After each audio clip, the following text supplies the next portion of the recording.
बिस्मिल्लाहिर्रहमानिर्रहीम। अस्सलाम वालेकुम नाजरीन, फराज़ाबाद की जानब से सब दोस्तों भाइयों को खुश आमदीद। दोस्तों, आज हम ऐसे फार्मर के पास मौजूद हैं जिन्होंने 2 साल कबल 2.5 लाख की इन्वेस्टमेंट से 10 बकरियां लेकर गोट फार्मिंग का आगाज़ किया। अब माशाल्लाह इनके पास 30 के करीब छोटे बड़े जानवर हैं। इस 2 साल के अरसा के दौरान इनके 26-27 जानवर ज़ाया भी हुए, तो वो भी वजह मालूम की जाएगी कि क्या वजह बनी। इसके अलावा अब इनके पास देसी टैडी और दोगली 3 नस्ल की बकरियां हैं, तो ये भी मालूम किया जाएगा कि कौन सी नस्ल की बकरियां सबसे ज़्यादा फ़ायदेमंद हैं, किन पर खर्चा कम आता है, किन को संभालना आसान है। तो आज की इस वीडियो में गोट फार्मिंग के मतलब जितने भी बुनियादी और अहम सवालात हैं उनसे आगाही हासिल की जाएगी। तो दूसरों की भलाई और फ़ायदे के लिए वीडियो को शेयर लाजमी करें। तो जिन दोस्तों ने चैनल को सब्सक्राइब नहीं किया वो चैनल को सब्सक्राइब कर लें और घंटी के बटन को लाजमी दबा दें। तो चलिए स्टार्ट करते हैं आज का अपना ये इंटरव्यू। अस्सलाम वालेकुम। वालेकुम सलाम सर, की हाल है? दुआ मासर बड़े शुक्र। की ना है जनाब दा? मोहम्मद यकूब सर। यकूब साहब, किन्ने अरसे तू बकरियां पालन का काम करदे हो पे? सर एक 2 साल तो कर रहे हैं सर। अच्छा, 2 साल हो गए ने। जी सर। 2 साल कबल तुसी किन्ने जानवरों तो काम शुरू किया सी? दसांग जानवर का काम ते सर इस टाइम जनाब कोल किन्ने जानवर ने? इस टाइम सर 3 होने ने, कोई बच्चे बुच्चे हुन सुइयां ने बकरियां माशाल्लाह। 28-30 होने ने सर इंशाल्लाह। 2 साल दे अरसा दे दौरान कोई जानवर सेल ते नहीं कीता? नहीं, जानवर मरे बड़े ने सर, मरे बहुत ज्यादा। किन्ने मरे ने? 26-27 मरे ने सर। 26-27 मरे ने। वो की वजह बनी?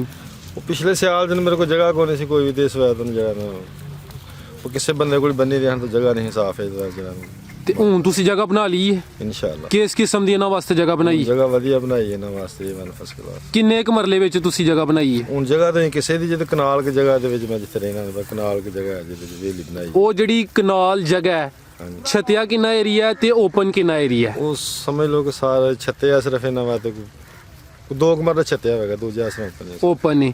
ਤੇ 2 ਮਰਲੇ ਦੇ ਅੰਦਰ ਕਿੰਨੀਆਂ ਬੱਕਰੀਆਂ ਆਈ ਜਾਂਦੀਆਂ ਨੇ? ਬੱਕਰੀਆਂ ਆ ਜਾਂਦੀਆਂ ਨੇ 28 ਤਰੀਕ ਸਰ 2 ਮਰਲੇ। ਇਹ ਇਸ ਤੋਂ ਜ਼ਿਆਦਾ ਨਹੀਂ ਆ ਸਕਦੀਆਂ?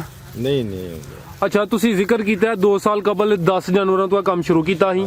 ਕੋਈ 24-25 ਜਾਨਵਰ ਜ਼ਾਇਆ ਹੋਏ ਨੇ ਬੜੇ ਤੇ ਜਾਨਵਰ ਇਸ ਟਾਈਮ ਮਾਸ਼ਾਅੱਲਾ 30 ਜਾਨਵਰ ਨੇ। ਅੱਲਾ ਦੀ ਮਿਹਰਬਾਨੀ। ਯਾਨੀ ਕਿ ਫੇਰ ਵੀ 20 ਜਾਨਵਰਾਂ ਦਾ ਇਜ਼ਾਫਾ ਹੋ ਗਿਆ ਹੈ। ਅੱਲਾ ਦੀ ਮਿਹਰਬਾਨੀ ਸਦਕਾ। ਤੇ ਜਿਹੜੀ ਮਰਨ ਦੀ ਵਜ੍ਹਾ ਹੈ ਉਹ ਸਰਦੀ ਹੁੰਦੀ ਹੈ ਜਾਂ ਹੋਰ ਵੀ ਕੋਈ? ਬਿਮਾਰੀ ਸ਼ਮਾਰੀ ਵੀ ਪੈ ਜਾਂਦੀ ਸਰ, ਬਿਮਾਰੀ ਸ਼ਮਾਰੀ ਵੀ ਪੈ ਜਾਂਦੀ, ਉਹ ਵੀ ਮਰ ਜਾਂਦੀ। ਜ਼ਿਆਦਾ ਸਿਆਲ ਵਿੱਚ ਮਰਦੇ ਨੇ? ਜ਼ਿਆਦਾ ਸਿਆਲ ਤੇ ਤੁਸੀਂ ਕੀ ਦੱਸਣਾ ਚਾਹੋਗੇ ਕਿ ਸਿਆਲ ਵਿੱਚ ਜਿਹੜੀਆਂ ਬੱਕਰੀਆਂ ਨੇ, ਛੋਟੇ ਬੱਚੇ ਨੇ, ਇਹਨਾਂ ਨੂੰ ਸਰਦੀ ਤੋਂ ਕਿੰਜ ਬਚਾਇਆ ਜਾ ਸਕਦਾ ਹੈ? ਸਰਦੀਆਂ ਨੂੰ ਤਾਂ ਹੀ ਬਚਾਇਆ ਜਾ ਸਕਦਾ ਕਿ ਮੈਂ ਕੋਈ ਵਿੱਚ ਭੱਠੀ ਛੱਟੀ ਬੰਦਾ ਲਾਏ, ਹੀਟ ਸ਼ੀਟ ਨੂੰ ਦੇ ਸਿਆਲ ਨੂੰ ਅੱਧਾ ਘੰਟਾ ਨੂੰ ਬੰਦਾ ਕੋਲੇ ਛੋਲੇ ਬਾਲ ਕੇ ਹੀਟ ਨੂੰ ਦਿੱਤੀ ਜਾਏ, ਫਿਰ ਕੋਈ ਮੁਸ਼ਕਲ ਨਹੀਂ। ਠੀਕ ਹੈ, ਇਹ ਤੇ ਹੋ ਗਿਆ ਨਾ ਕਿ ਤੁਸੀਂ ਮਾਹੌਲ ਨੂੰ, ਟੈਂਪਰੇਚਰ ਨੂੰ ਥੋੜਾ ਗਰਮ ਕਰ ਲਓ। ਇਸ ਤੋਂ ਇਲਾਵਾ ਕੋਈ ਖੁਰਾਕ ਵੀ ਇਹਨਾਂ ਨੂੰ ਗਰਮ ਦੇਣੀ ਚਾਹੀਦੀ ਹੈ?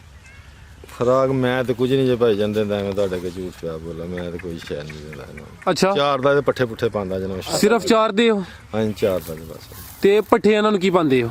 ਪੱਠਿਆ ਜੇ ਸਟਾਲਾ ਸਟੂਲਾ ਹੋ ਜਾਏ ਜਾਂ ਪੱਤਰ ਪੁੱਤਰ ਲਾ ਕੇ ਪਾ ਦਿੰਦੇ ਨੇ ਬਸ। ਇਹ ਸਟਾਲਾ ਰੋਜ਼ਾਨਾ ਕਿੰਨੀ ਦਫਾ? ਸਟਾਲਾ 2 ਦਫਾ ਪਾਈ ਤੇ ਸਵੇਰ ਸ਼ਾਮ। ਸਵੇਰ ਤੇ ਸ਼ਾਮ? ਹਾਂਜੀ। ਇਹ 30 ਜਾਨਵਰਾਂ ਨੂੰ ਰੋਜ਼ਾਨਾ ਦਾ ਕਿੰਨਾ ਸਟਾਲਾ ਪਾਉਂਦੇ ਹੋ? ਤਕਰੀਬਨ 2.5 ਮਣ ਪੱਠੇ ਜਿਹੜੇ ਹੋਣੇ ਚਾਹੀਦੇ ਘੱਟ ਤੋਂ ਘੱਟ 30 ਜਾਨਵਰਾਂ ਵਾਸਤੇ ਇੱਕ ਦਿਨ ਦੇ? ਸ਼ਹਿਰੋਂ ਲੈ ਆਉਂਦੇ ਨੇ ਜੀ ਸਰ। ਅੱਛਾ, ਤੁਸੀਂ ਪੱਠੇ ਮੁੱਲ ਲੈਂਦੇ ਹੋ ਤੇ ਸਟਾਲਾ ਤੁਸੀਂ ਨੀਰਾ ਸਟਾਲਾ ਇਸਤੇਮਾਲ ਕਰਦੇ ਹੋ ਜਾਂ ਕਿ ਉਹਦੇ ਵਿੱਚ ਕੋਈ ਚੀਜ਼ ਤੂੜੀ ਵਗੈਰਾ ਮਿਕਸ ਕਰ? ਤੂੜੀ ਪਾ ਲਈ ਥੋੜੀ। ਤੂੜੀ ਕਿਹੜੀ ਇਸਤੇਮਾਲ ਕਰਦੇ ਹੋ? ਤੂੜੀ ਜੀ ਡੰਗਰਾਂ ਨੂੰ ਆਮ ਪਾਈ ਦੇ। ਮੋਟੀ ਚੱਲ ਜਾਂਦੀ ਹੈ? ਮੈਂ ਸੁਣਿਆ ਕਿ ਬੱਕਰੀਆਂ ਵਾਸਤੇ ਬਰੀਕ ਤੂੜੀ ਅੱਛੀ ਨਹੀਂ, ਹੁੰਦੀ। ਮੈਂ ਤਾਂ ਸਰ ਮੋਟੀ ਪਾਣਾ, ਮੈਂ ਪਿਆਰ ਕਰਦਾ, ਮੈਂ ਤਾਂ ਮੋਟੀ ਪਾਣਾ ਜੇ ਡੰਗਰਾਂ ਵਾਲੀ ਵੀ ਪਾਣਾ। ਤੇ ਤੂੜੀ ਕਿੰਨੀ ਵਿੱਚ ਸ਼ਾਮਲ ਕਰ ਲੈਂਦੇ? ਤੂੜੀ ਐਵੇਂ ਕੋਈ ਸਮਝ ਲਓ ਕਿ 1.5 ਮਣ ਪੱਠਿਆਂ ਦੇ 2 ਕਿਲੋ ਤੂੜੀ ਸ਼ਾਮਲ ਕਰ ਲੈਂਦਾ ਮੈਂ। ਤੂੜੀ ਕੰਮ ਹੀ? ਤੂੜੀ ਬਿਲਕੁਲ ਕੱਢ ਦਿੰਦਾ। ਤੇ ਇਸ ਤੋਂ ਇਲਾਵਾ ਹੋਰ ਕੋਈ ਇਹਨਾਂ ਨੂੰ ਦਾਣੇ ਵਗੈਰਾ, ਗੁੜ ਵਗੈਰਾ ਵੀ ਦਿੰਦੇ ਹੋ? ਬਿਲਕੁਲ, ਜਵੈਣ ਗੁੜ ਜ਼ੀਰਾ ਸ਼ੀਰਾ ਪਾ ਕੇ ਦੂਜੇ ਤਰੀਕੇ ਤੇ ਮੈਂ ਇਹਨਾਂ ਨੂੰ ਦੇਣਾ ਰਹੀਦਾ। ਉਸ ਨੂੰ ਕਿਹਾ ਤੇ ਸਿਹਤ ਵਾਸਤੇ ਠੀਕ ਹੁੰਦਾ। ਜ਼ੀਰਾ ਪਾ ਲਓ, ਜਵੈਣ ਪਾ ਲਓ, ਗੁੜ ਪਾ ਲਓ। ਅੱਛਾ, ਜ਼ੀਰਾ, ਜਵੈਣ ਤੇ ਗੁੜ, ਇਹ ਕੀ ਤੁਸੀਂ ਮਸਾਲੇ ਦੀ ਸ਼ਕਲ ਤਿਆਰ ਕਰਕੇ ਇਹਨਾਂ ਨੂੰ ਦਿੰਦੇ ਹੋ? ਹਾਂਜੀ ਹਾਂਜੀ, ਕੋਟ ਕੇ। ਤੇ 3-4 ਦਿਨ ਬਾਅਦ ਇੱਕ ਜਾਨਵਰ ਨੂੰ ਕਿੰਨਾ ਕੁ ਦਿੰਦੇ ਹੋ? ਇਹ ਸਮਝ ਲਓ ਕਦੀ 5 ਗ੍ਰਾਮ ਲਾ ਲਓ ਜਾਂ ਇਹ ਵੱਡੇ ਜਾਨਵਰ ਨੂੰ 50 ਗ੍ਰਾਮ ਲਾ ਲਓ। 50 ਗ੍ਰਾਮ ਇਹ ਕਿੰਨੇ ਦਿਨ ਬਾਅਦ? 3 ਜਾਂ 4 ਦਿਨ ਬਾਅਦ? 7-8 ਦਿਨ ਬਾਅਦ। ਅੱਛਾ, 7-8 ਦਿਨ ਬਾਅਦ। 7-8 ਦਿਨ। ਠੀਕ ਹੈ। ਤੇ ਇਹਨਾਂ ਦੀ ਚਰਾਈ ਰੋਜ਼ਾਨਾ ਕਿੰਨੇ ਘੰਟੇ ਕਰਾਉਂਦੇ ਹੋ? ਚਰਾਈ ਇਹਨਾਂ ਦੀ ਜਿਹੜੀ ਜੇ 11 ਵਜੇ ਤੋਂ ਲੱਗ ਕੇ ਤੇ ਸ਼ਾਮ ਦੀ ਜ਼ਾਨਾ ਤੱਕ ਭਾਜੀ ਨੂੰ ਖੋਲੀ ਸਵੇਰ 11 ਤੋਂ ਸ਼ਾਮ ਦੀਆਂ ਜ਼ਾਨਾ ਸ਼ਾਮ ਸਿੱਧਾ ਦੀਆਂ। ਤਕਰੀਬਨ 5 ਵਜੇ ਸਿੱਧਾ ਜੀ ਸਰ 6 ਘੰਟੇ ਤੁਸੀਂ ਚਰਾਈ ਕਰਾਉਂਦੇ ਹੋ ਇਨਸ਼ਾਅੱਲਾ। ਤੇ ਸਰ ਕਿੰਨੇ ਬੰਦੇ ਇਹਨਾਂ ਨੂੰ ਸੰਭਾਲਦੇ ਹੋ ਪਏ? 2 ਬੰਦੇ ਇਹ 2 ਬੰਦੇ ਸਿਰਫ ਜਾਨਵਰਾਂ ਉੱਤੇ ਹੀ ਨੇ ਜਾਂ 2 ਬੰਦੇ ਇਸ ਤੋਂ ਇਲਾਵਾ ਵੀ ਕੋਈ ਕੰਮ ਸ਼ਾਮੀ ਦੇ ਨਾਲ ਭਾਈ ਜਾਨ ਨਾਲ ਕੰਮ ਦੇ ਨਾਲ ਕਿਹੜਾ ਕਿਹੜਾ ਕੰਮ ਨਾਲ? ਮੇਰਾ ਨਾਲ ਮਠਿਆਈ ਦੀ ਦੁਕਾਨ ਹੈ ਅੱਛਾ ਯਾਨੀ ਕਿ ਤੁਸੀਂ ਇਹਨਾਂ ਨੂੰ ਪਾਰਟ ਟਾਈਮ ਰੱਖਿਆ ਹੈ ਜੀ ਸਰ। ਤੇ ਜਿਹੜੇ ਦੂਸਰੇ ਭਾਈ ਨੇ ਤੁਹਾਡੇ ਨਾਲ ਉਹਨਾਂ ਦਾ ਇਹ ਮੇਰਾ ਭਾਈ ਮੇਰਾ ਦੋਸਤ ਹੈ ਨਾਲ ਮੇਰੇ। ਅੱਛਾ ਦੋਸਤ ਹੈ ਤੇ ਉਹਨਾਂ ਨੂੰ ਕੋਈ ਤਨਖਾਹ ਦਿੰਦੇ ਹੋ? ਨਹੀਂ ਉਂਝ ਹੀ ਦੋਸਤ ਮੇਰਾ ਉਂਝ ਨਾਲ ਮੇਰਾ। ਅੱਛਾ ਪਿਆਰ ਮੁਹੱਬਤ ਹੈ। ਪਿਆਰ ਮੁਹੱਬਤ। ਉਹ ਚਰਾਈ ਦੇ ਵਕਤ ਆਈ ਜਾਂਦੇ ਨੇ? ਹਾਂਜੀ ਉਹ ਕਿਸੇ ਵੇਲੇ ਆਉਂਦੇ ਨੇ ਕਿਸੇ ਵੇਲੇ ਮੈਂ ਆਪ ਖੋਲ ਲੈਂਦਾ ਦੁਕਾਨਦਾਰੀ ਕਰਕੇ ਫਿਰ ਮੈਂ ਆਪ ਖੋਲ ਲੈਂਦਾ। ਅੱਛਾ ਕੱਲਿਆਂ ਵੀ ਤੁਸੀਂ ਸੰਭਾਲ ਲੇਟ ਸਕਦੇ ਵੀ ਹੁਣ ਤਾਂ ਆਏ ਹੋਏ ਨੇ ਭਾਈ ਲੇਟ ਵੀ ਤਾਂ ਆਏ ਹੋਏ ਨੇ ਦੁਕਾਨਦਾਰੀ ਸਿਰ ਸੌਦਾ ਤੇ ਸਰ ਤੁਸੀਂ ਇਹ ਕਿਹੜੀ ਨਸਲ ਦੀਆਂ ਬੱਕਰੀਆਂ ਰੱਖੀਆਂ ਨੇ? ਸਾਰਾ ਕੋਈ ਦੇਸੀ ਜੇ ਇੰਜ ਬਸ ਰਲੀਆਂ ਮਿਲੀਆਂ ਜੇ ਕੋਈ ਦੇਸੀ ਜੇ ਕੋਈ ਇਹ ਕੁਝ ਦੇਸੀ ਨੇ ਹਾਂਜੀ। ਇਸ ਤੋਂ ਇਲਾਵਾ ਹੋਰ ਕਿਹੜੀ ਕਿਹੜੀ ਨਸਲ ਹੈ? ਟੈਡੀ ਸ਼ੈਡੀ ਜੇ ਵਿੱਚ ਮਸਲਾ ਕੋਈ ਟੈਡੀ ਦੇਸੀ ਦੋਗਲੀਆਂ ਵੀ ਹਨ ਕਿ ਨਹੀਂ? ਦੋ ਗਲੀਆਂ ਦੋਗਲੀਆਂ ਵੀ ਹਨ ਹਾਂਜੀ ਯਾਨੀ ਮਾਸ਼ਾਅੱਲਾ ਤੁਹਾਡੇ ਕੋਲ 3 ਨਸਲ ਦੀਆਂ ਬੱਕਰੀਆਂ ਨੇ ਜੀ ਸਾਰਾ ਤੇ ਤੁਹਾਡੇ ਖਿਆਲ ਨਾਲ ਕਿਹੜੀ ਨਸਲ ਬਿਹਤਰ ਹੈ ਦੋਗਲੀ ਟੈਡੀ ਜਾਂ ਦੇਸੀ? ਦੋ ਗਲੀ ਮੇਰੇ ਹਿਸਾਬ ਚ ਤੇ ਬਿਹਤਰ ਹੈ। ਦੋਗਲੀ ਬਿਹਤਰ ਹੈ। ਦੋਗਲੀ ਨੂੰ ਕਿਸ ਲਿਹਾਜ਼ ਨਾਲ ਬਿਹਤਰ ਪਾਉਂਦੇ ਹੋ? ਮਸਲਨ ਕਿ ਉਹ ਲੇਲਾ ਹੋਵੇ ਦੇਸੀ ਤੇ ਕੋਈ ਲੈ ਬੱਕਰੀ ਹੋਵੇ ਟੈਡੀ ਤੇ ਉਹਦੇ ਕੋ ਮਸਲਨ ਕਿ ਜੋੜ ਮੇਲ ਹੋ ਜੇ ਤੇ ਉਹ ਜਾਤ ਬੜੇ ਸੋਹਣੇ ਹੁੰਦੇ ਨਾਲੇ ਪਾਲਦੇ ਚੰਗੇ ਨੇ ਅੱਛਾ ਨਾਲੇ ਉਹਨਾਂ ਨੂੰ ਜੀ ਬਿਮਾਰੀ ਜਿਹੜਾ ਨਾ ਘੱਟ ਹੈ ਦੇਸੀ ਨੂੰ ਬਿਮਾਰੀ ਬਹੁਤ ਜ਼ਿਆਦਾ ਹੈ। ਅੱਛਾ ਯਾਨੀ ਦੋਗਲੀ ਜਿਹੜੀਆਂ ਨੇ ਉਹਨਾਂ ਨੂੰ ਬਿਮਾਰੀ ਵੀ ਘੱਟ ਹੈ। ਉਹਨਾਂ ਨੂੰ ਬਿਮਾਰੀ ਵੀ ਘੱਟ ਹੈ। ਇਸ ਤੋਂ ਇਲਾਵਾ ਉਹ ਆ ਜਿਹੜੇ ਤੁਸੀਂ ਇਹ ਬਾਹਰ ਚਰਾਈ ਕਰਾਉਂਦੇ ਹੋ ਸਕੂਨ ਨਾਲ ਕਰ ਲੈਂਦੇ ਨੇ? ਜਿੱਦੇ ਕੋਈ ਜਿਹੜਾ ਦੌੜ ਭੱਜ ਦੇ ਨਾਲ ਕਰਨੀ ਪੈਂਦੀ ਏਡੇ ਸਕੂਨ ਨਾਲ ਤੇ ਨਹੀਂ ਕਰਦੇ ਖਲੋਣ ਨਹੀਂ 1 ਮਿੰਟ ਵੀ ਕਰੇ ਦਿੰਦੇ ਨਾ ਬੈਣ ਦਿੰਦੇ ਤੇ ਦੌੜ ਦੇ ਨਾਲ ਪਿੱਛੇ ਲਾਣੀ ਪੈਂਦੀ ਹੈ। ਬਿਮਾਰੀ ਕਿਹੜੀ ਨਸਲ ਨੂੰ ਜ਼ਿਆਦਾ ਹੁੰਦੀ ਹੈ? ਬਿਮਾਰੀ ਜਿਹੜੀ ਹੈ ਜ਼ਿਆਦਾ ਦੇਸੀ ਨਸਲ ਨੂੰ ਜ਼ਿਆਦਾ ਹੁੰਦੀ ਹੈ। ਤੇ ਸਭ ਤੋਂ ਕਮ ਬਿਮਾਰੀ ਕਿਹਨੂੰ ਹੈ? ਇਹ ਟੈਡੀ ਨੂੰ ਜਿਹੜੀ ਟੈਡੀ ਨਸਲ ਅੱਛਾ ਬੱਕਰੀਆਂ ਤੇ ਬੱਕਰੇ ਕਿੰਨੇ ਕਿੰਨੇ ਨੇ ਤੁਹਾਡੇ ਕੋਲ ਇਸ ਟਾਈਮ?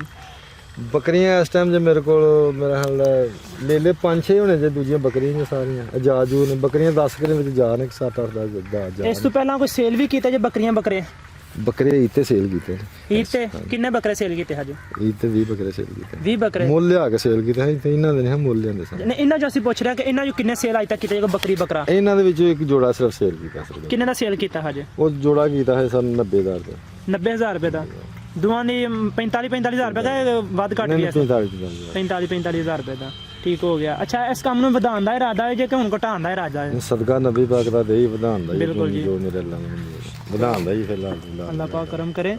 ਅੱਛਾ ਤੇ ਸਾਨੂੰ ਕੋਈ ਅੱਛੀ ਨਸਲ ਦੀ ਪਹਿਚਾਣ ਦਾ ਛੜੋ ਬੱਕਰੀ ਦੀ।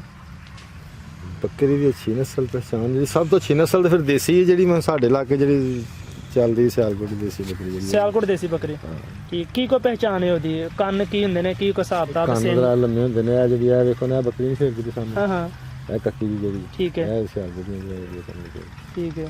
ਇਹ ਕਿੰਨੀ ਉਮਰ ਦੀ ਜੀ ਹੈ? ਇਹ ਉਮਰ ਦੀ ਹੋਵੇਗੀ ਕੋਈ 12 ਹੋਵੇਗੀ ਕੋਈ 1 ਸਾਲ ਤੇ ਕੋਈ 3 ਮਹੀਨੇ ਦੀ ਹੋਵੇ 1 ਸਾਲ ਤੇ 3 ਮਹੀਨੇ ਦੀ ਹੋਵੇ ਮੀਨਸ 15 ਮਹੀਨਿਆਂ ਦੀ ਹੈ। ਹਾਂ 15 ਮਹੀਨੇ ਠੀਕ ਹੋ ਗਿਆ। ਅੱਛਾ ਕੋਈ ਤੁਹਾਡੇ ਕੋਲ ਇਸ ਤੋਂ ਸਾਹ ਨਾਲ ਪੁਰਾਣੀ ਨਸਲ ਤੁਹਾਡੇ ਕੋਲ ਕਿਹੜੀ ਜਿਹੜੀ ਤੁਸੀਂ ਸਾਹ ਨਾਲ ਪਹਿਲਾਂ ਨਸਲ ਰੱਖੀ ਸੀ ਕੋਈ ਨਸਲ ਮੌਜੂਦ ਹੈ ਤੁਹਾਡੇ ਕੋਲ ਇਸ ਟਾਈਮ? ਸਭ ਤੋਂ ਪਹਿਲੇ ਤੇ ਮੇਰੇ ਕੋਲ ਆ ਬੱਕਰੀ ਮੋਨੀ ਜੀ ਨਹੀਂ ਜਿਹੜੀ ਤੁਸੀਂ ਵੇਖਦੇ ਬੱਚੇ ਜਿਹਦੇ ਖਾਣ ਵੱਡੇ ਵੱਡੇ ਨੇ ਉਹ ਸਾਹਮਣੇ ਹਾਂਜੀ ਹਾਂਜੀ ਜੀ ਜੀ ਜੀ ਇਹ ਜਿਹੜੀ ਆ ਰੱਖੀ ਆ ਉਹ ਮੋਨੀ ਬੱਕਰੀ ਹੈ। ਠੀਕ ਹੋ ਗਿਆ। ਉਹ ਬਹੁਤ ਅੱਛੀ ਨਸਲ ਅੱਛਾ ਸਰ ਮੈਂ ਪੁੱਛਣਾ ਚਾਹਾਂਗਾ ਤੁਹਾਡੇ ਕੋਲ ਮਾਸ਼ਾਅੱਲਾ 3 ਨਸਲਾਂ ਨੇ ਜੀ ਸਰ ਇਹ ਸਭ ਤੋਂ ਜ਼ਿਆਦਾ ਬੱਕਰੀ ਕਿਹੜੇ ਬੱਚੇ ਦਿੰਦੀ ਹੈ ਕਿਹੜੀ ਨਸਲ ਦੀ ਤੇ ਸਭ ਤੋਂ ਕਮ ਅਰਸੇ 'ਚ ਕਿਹੜੀ ਬੱਕਰੀ ਸੁੰਦੀ ਹੈ? ਜਿਹੜੀ ਸਭ ਤੋਂ ਕਮ ਅਰਸੇ ਦੇ ਵਿੱਚ ਨੂੰ ਦੇਸੀ ਜਿਹੜਾ ਕਮ ਅਰਸੇ 'ਚ ਸੁੰਦੀ ਹੈ ਹਾਂਜੀ। ਕਿੰਨੇ ਮਹੀਨੇ ਬਾਅਦ ਸੁੰਦੀ ਹੈ? ਸੁੰਦੀ ਤਾਂ 5 ਮਹੀਨੇ ਬਾਅਦ ਹੀ ਅੱਛਾ ਪਰ ਇਹ ਮਸਲਨ ਕਿ ਜਦੋਂ ਸੂਪੇ ਨਹੀਂ ਆਉਂਦੇ ਫਿਰ ਮੈਂ ਜਾ ਕੇ ਦਿਲ 'ਚ 5 ਮਹੀਨੇ ਜਾਂ 4 ਮਹੀਨੇ ਬਾਅਦ ਜਾ ਕੇ 3 ਮਹੀਨੇ ਬਾਅਦ ਜਾ ਕੇ ਸੌ ਰਹਿੰਦੇ ਜਿਹੜੀ ਦੂਜੀਆਂ ਨੇ ਟੈਡੀ ਇਹ 15 ਦਿਨਾਂ ਬਾਅਦ ਫਿਰ ਸੌ ਜਾਂਦੀ ਅੱਜ ਮੈਂ ਸੂਈਆਂ ਤੇ 15-20 ਦਿਨਾਂ ਬਾਅਦ ਨੇ ਫਿਰ ਸੌ ਜਾਣਾ ਤੇ ਜਿਹੜੀਆਂ ਦੋਗਲੀਆਂ ਨੇ ਦੋਗਲੀਆਂ ਜੋ 15-18 ਦਿਨਾਂ ਬਾਅਦ ਸੌ ਜਾਂਦੀਆਂ ਅਦਾ ਮਤਲਬ ਹੋਇਆ ਕਿ ਜਿਹੜੀਆਂ ਟੈਡੀ ਤੇ ਦੋਗਲੀਆਂ ਨੇ ਉਹ ਜਲਦੀ ਇਹ ਗੱਭਣ ਹੋ ਜਾਂਦੀਆਂ ਨੇ ਨਿਸਬਤਨ ਦੇਸੀ ਦੇ ਹਾਂਜੀ ਹਾਂਜੀ ਤੇ ਬੱਚੇ ਕਿਹੜੀ ਨਸਲ ਜ਼ਿਆਦਾ ਦਿੰਦੀ ਹੈ? ਬੱਚੇ ਆ ਜਿਹੜੇ ਦੋਗਲੀਆਂ ਜ਼ਿਆਦਾ ਟੈਡੀ ਜਿਹੜੇ ਸਭ ਤੋਂ ਜਿਹੜੇ ਟੈਡੀ ਨੂੰ ਸਭ ਤੋਂ ਜ਼ਿਆਦਾ ਬੱਚੇ ਜ਼ਿਆਦਾ ਤੋਂ ਜ਼ਿਆਦਾ ਕਿੰਨੇ ਬੱਚੇ ਦੇ ਹਟਦੀ ਹੈ? 4 ਵੀ ਦਿੰਦੀਆਂ ਨੇ ਤੇ ਦੇਸੀ 4 ਨਹੀਂ ਦਿੰਦੀ? ਦੇਸੀ ਕਿੰਨੇ ਦਿੰਦੀ ਹੈ? ਦੇਸੀ 2 ਹੀ ਦਿੰਦੀ ਬੜੇ ਦੇ ਤੇ ਤੁਸੀਂ ਬੱਕਰੀਆਂ ਕੋਲੋਂ ਦੁੱਧ ਵੀ ਹਾਸਲ ਕਰਦੇ ਹੋ ਜਾਂ ਜਾਈ ਪਾਲਦੇ ਹੋ? ਨਹੀਂ ਜਾਇਜ਼ ਪਾਲਨੇ ਸਰ ਜਾਇਜ਼ ਅੱਛਾ ਸਾਨੂੰ ਇੱਕ ਸਵਾਲ ਜਵਾਬ ਦਿਓ ਕਿ ਚਾਰਾਂ 'ਚ ਜ਼ਿਆਦਾ ਫਾਇਦਾ ਹੈ ਕਿ ਜਾਂ ਪੱਠੇ ਮੁੱਲ ਪਾ ਕੇ ਜਾਂ ਆਪਣੇ ਪੱਠੇ ਪਾ ਕੇ ਫਾਇਦਾ ਵੇਖ ਦੱਸੋ ਇਹਦਾ? ਚਾਰਨ ਦੇ ਵਿੱਚ ਹੀ ਫਾਇਦਾ ਜੀ ਭਾਜੀ, ਪੱਠੇ ਆਪਣੇ ਮੁੱਲ ਤੇ ਪਾਣੇ ਨਹੀਂ ਹੁੰਦੇ ਬਾਦਸ਼ਾਹ, ਚਾਰਨ ਵਿੱਚ ਹੀ ਫਾਇਦਾ ਇਹਨਾਂ ਨੂੰ, ਜੇ ਚਾਰੀਏ ਤੇ ਫੇਰ ਹੀ ਫਾਇਦਾ। ਕੋਈ ਆਪਣੇ ਮੁੱਲ ਜਾਂ ਆਪਣੇ ਪੱਠੇ ਲਾਏ ਜੇ ਵੈਸੇ ਜਿਹੜੇ ਜ਼ਮੀਨ ਪੱਠੇ ਲਾਏ ਤੇ ਨੇ। ਕਿੰਨੇ ਪੱਠੇ ਨਾਲ ਜਾਨਵਰਾਂ ਵਾਸਤੇ ਲਾਏ ਜੇ? ਇਹਨਾਂ ਜਾਨਵਰਾਂ ਵਾਸਤੇ 1 ਵਿਗਾ ਪੱਠੇ ਪੀ ਜੇ 4 ਦਿਨ। ਤੁਹਾਡਾ ਕੀ ਖਿਆਲ ਹੈ ਵਿਗਾ ਪੱਠੇ ਨਾਲ ਸੇ ਕਾਫੀ ਨੇ? ਨਹੀਂ ਥੋੜੇ ਨੇ। ਠੀਕ ਹੋ ਗਿਆ। ਅੱਛਾ ਸਰ, ਇੱਕ ਸਵਾਲ ਪੁੱਛਣਾ ਚਾਹਾਂਗਾ। ਜੀ ਸਰ। ਤੁਹਾਨੂੰ ਮਾਸ਼ਾਅੱਲਾ 2 ਸਾਲ ਹੋ ਗਏ ਨੇ, 2 ਸਾਲ ਦੇ ਵਿੱਚ ਤੁਸੀਂ ਹੁਣ ਤੱਕ ਕੀ ਇਹਨਾਂ ਕੋਲੋਂ ਹਾਸਲ ਕੀਤਾ ਹੈ? ਹੁਣ ਤੱਕ ਤੇ ਸਮਝੋ ਕਿ ਮੈਂ ਕੁਝ ਵੀ ਨਹੀਂ ਹਾਸਲ ਕੀਤਾ, ਮੈਂ ਨੁਕਸਾਨ ਕੀਤਾ। ਹੁਣ ਆ ਕੇ ਹਾਸਲ ਹੋਣ ਦੇ ਦਿਹਾੜੇ ਆਏ ਨੇ, ਕਿਉਂਕਿ ਮੈਂ ਇਸ ਤੋਂ ਪਿੱਛੇ ਜਿਹੜਾ ਮੇਰਾ ਮਾਲ ਮਰਿਆ ਬਹੁਤ ਜ਼ਿਆਦਾ, ਮੈਨੂੰ ਉਸ ਮਾਲ ਸੇਲ ਕੋਈ ਨਹੀਂ ਹੋਇਆ? ਨਹੀਂ, ਕਿਉਂਕਿ ਪਿਛਲੇ ਸਾਲ ਜਿਹੜਾ ਨਾ ਹੁਣ ਮੇਰਾ ਮਾਲ ਜਿਹੜਾ ਨੂੰ ਇਹ ਬੱਕਰੀਆਂ ਸੂਈਆਂ ਨੇ, ਹੁਣ ਮੇਰੇ ਕੋਲ 12 13 14 ਹਜ਼ਾਰ ਵਿੱਚ ਇਨਸ਼ਾਅੱਲਾ ਮਾਸ਼ਾਅੱਲਾ। ਤੇ ਹੁਣ ਮੈਨੂੰ ਹਾਸਲ ਹੋ ਗਿਆ। ਅੱਛਾ, ਮੈਂ ਤੁਹਾਨੂੰ ਇੱਕ ਸਵਾਲ ਪੁੱਛਾਂਗਾ ਜੀ ਸਰ। ਇੱਕੋ ਹੀ ਪੁੱਛਣਾ ਔਰ ਸੋਚ ਕੇ ਜਵਾਬ ਦੇਣਾ। ਤੁਹਾਨੂੰ ਨੁਕਸਾਨ ਹੋਇਆ ਹੈ, ਇੰਨੇ ਜ਼ਿਆਦਾ ਜਾਨਵਰ ਮਰੇ ਨੇ, ਅਗਰ ਕੋਈ ਨਿਆਂ ਦੋਸਤ ਜਿਸ ਤਰ੍ਹਾਂ ਤੁਸੀਂ ਸ਼ੁਰੂ ਕੀਤਾ ਸੀ 2 ਸਾਲ ਪਹਿਲੇ, ਹੁਣ ਤਾਂ ਵੀਡੀਓ ਵੇਖ ਕੇ ਜਾਂ ਜਿਹਦਾ ਜ਼ਿਹਨ ਬਣਿਆ ਦਾ ਸ਼ੁਰੂ ਕਰਨ ਚੋਂ ਸ਼ੁਰੂ ਕਰਦਾ ਹੈ, ਉਹਨੂੰ ਕਿਹੜੀ ਚੀਜ਼ਾਂ ਦਾ ਪਹਿਲੇ ਖਿਆਲ ਰੱਖਣਾ ਚਾਹੀਦਾ ਕਿ ਉਹਦੇ ਜਾਨਵਰ ਮਰਨ ਨਾ? ਉਹ ਜ਼ਰਾ ਦੱਸਿਓ, ਕਿਉਂਕਿ ਤੁਹਾਡਾ ਤੇ ਤਜਰਬਾ ਹੋ ਗਿਆ ਹੈ। ਭਾਈ ਜਾਨ ਦਵਾਈ ਸ਼ਵਾਈ ਵਾਲਾ ਮਸਲਾ ਕੋ ਖਾਸ ਕਰਕੇ ਖਿਆਲ ਰੱਖਣਾ ਚਾਹੀਦਾ। ਮਾਲ ਲਿਆਈਏ ਤੇ ਮਾਲ ਨੂੰ ਲਿਆ ਕੇ ਇੱਕ ਵਾਰੀ ਡਾਕਟਰ ਨੂੰ ਬੁਲਾ ਕੇ ਚੈੱਕ ਕਰਾ ਕੇ ਦਵਾਈਆਂ ਸ਼ਵਾਈਆਂ ਨੂੰ ਦੇ ਲਓ ਡਾਕਟਰ ਨੂੰ। ਅੱਛਾ। ਤੁਹਾਨੂੰ ਮਾਲ ਨੂੰ ਅੱਛਾ, ਤੇ ਇਨਸ਼ਾਅੱਲਾ ਅੱਲਾ ਨੂੰ ਮਨਜ਼ੂਰ ਹੈ ਤੇ ਪੱਠਾ ਤਾਂ ਮਾਲ ਨੂੰ ਬਹੁਤ ਮਾਲ ਇਨਸ਼ਾਅੱਲਾ ਸਦਕਾ ਨਾ। ਤੁਹਾਡੇ ਜਾਨਵਰ ਖਾਸ ਕਿਸ ਵਜ੍ਹਾ ਤੋਂ ਮਰੇ ਹਨ? ਹਮ ਸਿਆਲ ਦੇ ਵਕਤ ਮਰੇ ਨੇ, ਠੰਡ ਸੀ, ਮੇਰੇ ਕੋਲ ਜਗ੍ਹਾ ਨਹੀਂ ਸਰ ਬਣਨ ਵਾਸਤੇ। ਮੈਂ ਗਲਤ ਬਿਆਨ ਨਹੀਂ ਕਰਾਂ, ਮੈਂ ਇਹਦਾ ਮਤਲਬ ਹੈ ਕਿ ਪਹਿਲੇ ਜਗ੍ਹਾ ਦਾ ਬੰਦੋਬਸਤ ਜਗ੍ਹਾ ਦਾ ਜ਼ਰੂਰੀ ਬੰਦੋਬਸਤ, ਜਗ੍ਹਾ ਜਿਹੜਾ ਨਾ ਸਫਾਈ ਦਾ ਬੰਦੋਬਸਤ ਕਰੇ, ਸਫਾਈ ਦਾ ਤੇ ਜਗ੍ਹਾ ਦਾ ਬਹੁਤ ਜ਼ਿਆਦਾ ਜ਼ਰੂਰੀ ਹੈ। ਵੈਕਸੀਨੇਸ਼ਨ, ਸਫਾਈ, ਜਗ੍ਹਾ ਉਹ ਬਹੁਤ ਜ਼ਿਆਦਾ ਬੜੀ ਇੰਪੋਰਟੈਂਟ ਹੈ। ਉਹ ਜੀ ਮੇਰੇ ਕੋਲ ਜਗ੍ਹਾ ਭਾਵੇਂ ਮੇਰੇ ਕੋਲ ਕਿਸੇ ਦੀ ਮੇਰੇ ਕੋਲ ਜਗ੍ਹਾ ਨਹੀਂ ਤਾਂ ਮੈਨੂੰ ਮੁਸ਼ਕਲ ਕੋਈ ਨਹੀਂ, ਕੋਈ ਮੈਨੂੰ ਮੇਰੇ ਜਾਨਵਰ ਸੁਹੀ ਨੇ, ਮੈਨੂੰ ਪਰੇਸ਼ਾਨੀ ਕੋਈ ਨਹੀਂ, ਕੋਈ ਜਗ੍ਹਾ ਨਾ ਹੋਵੇ ਤਾਂ ਫਿਰ ਪਰੇਸ਼ਾਨੀ। ਠੀਕ ਹੈ ਸਰ, ਤੁਸੀਂ 2 ਸਾਲ ਪਹਿਲੇ 10 ਬੱਕਰੀਆਂ ਦਾ ਕੰਮ ਸ਼ੁਰੂ ਕੀਤਾ ਹੈ, ਤੁਸੀਂ ਉਦੋਂ ਕਿੰਨੀ ਇਨਵੈਸਟਮੈਂਟ ਕੀਤੀ ਸੀ? ਤੁਸੀਂ ਕਿੰਨੇ 'ਚ ਜਾਨਵਰ ਖਰੀਦੇ ਹਨ? ਉਹ ਜਿਹੜੀਆਂ ਮੈਂ ਬੱਕਰੀਆਂ ਖਰੀਦੀਆਂ ਸਾਨੂੰ ਬੱਕਰੀਆਂ ਮਰ ਗਈਆਂ ਨੇ ਸਾਰੀਆਂ। ਵੈਸੇ ਕਿੰਨੇ ਦੀਆਂ ਖਰੀਦੀਆਂ ਹਨ? ਬੱਕਰੀਆਂ ਮੈਂ ਖਰੀਦੀਆਂ ਹਨ 2.5 ਲੱਖ ਰੁਪਏ ਦੀਆਂ। ਇਹ 10 ਬੱਕਰੀਆਂ 10 ਬੱਕਰੀਆਂ ਉਹ ਗੱਬਨ ਹਨ ਜਾਂ ਬੱਕਰੀਆਂ ਸੂਣ ਵਾਲੀਆਂ ਸਨ, ਉਹ ਸੂਈਆਂ ਨੂੰ ਨਾ ਫਿਰ ਜਾ ਮੇਰੇ ਕੋਲ ਰਹਿ ਕੇ ਨਾ ਸਿਆਲ ਆਇਆ, ਬੱਕਰੀਆਂ ਮਰ ਗਈਆਂ ਨੇ, ਵਿੱਚੋਂ ਕੋਈ ਤਰੂ ਗਈਆਂ, ਕੋਈ ਬੱਕਰੀਆਂ ਮਰ ਗਈਆਂ। ਫਿਰ ਜਿਹੜੀਆਂ ਬੱਕਰੀਆਂ ਦੇ ਜਾ ਬਚੇ ਨੇ ਨਾ, ਉਹ ਫਿਰ ਮੇਰੇ ਕੋਲ ਪੱਠੇ ਬਣੇ ਨੇ, ਉਹਨਾਂ ਉਹ ਸੂਈਆਂ ਨੇ ਤੇ ਉਹਨਾਂ ਦਾ ਮਸਲਾ। ਮਾਸ਼ਾਅੱਲਾ ਹੁਣ 30 ਜਾਨਵਰ ਨੇ। ਹੁਣ ਅੱਲਾ ਦੀ 30 ਜਾਨਵਰ ਹੈ, ਅੰਦਾਜ਼ਨ ਹੁਣ ਕਿੰਨੇ ਕੁ ਦੇ ਹੁੰਦੇ? ਹੁਣ ਵੀ ਤੁਹਾਡੀ ਦੁਆ ਨਾਲ ਚਲੋ ਜ਼ਿਆਦਾ ਨਹੀਂ ਤਾਂ 5-6 ਲੱਖ ਰੁਪਏ। ਮਾਸ਼ਾਅੱਲਾ, ਅੱਲਾਹ ਪਾਕ ਮਜ਼ੀਦ ਇਹਦੇ 'ਚ ਇਜ਼ਾਫਾ ਤਾ ਫਰਮਾਏ। ਸਰ, ਬਹੁਤ ਸ਼ੁਕਰੀਆ, ਤੁਸੀਂ ਬਹੁਤ ਮੁਫੀਦ ਗੁਫ਼ਤਗੂ ਕੀਤੀ ਹੈ। ਤਾਬੇਦਾਰ ਸਾਹਿਬ, अस्सलाम वालेकुम। ਬਿਸਮਿਲ੍ਲਾਹ ਜਨਾਬ।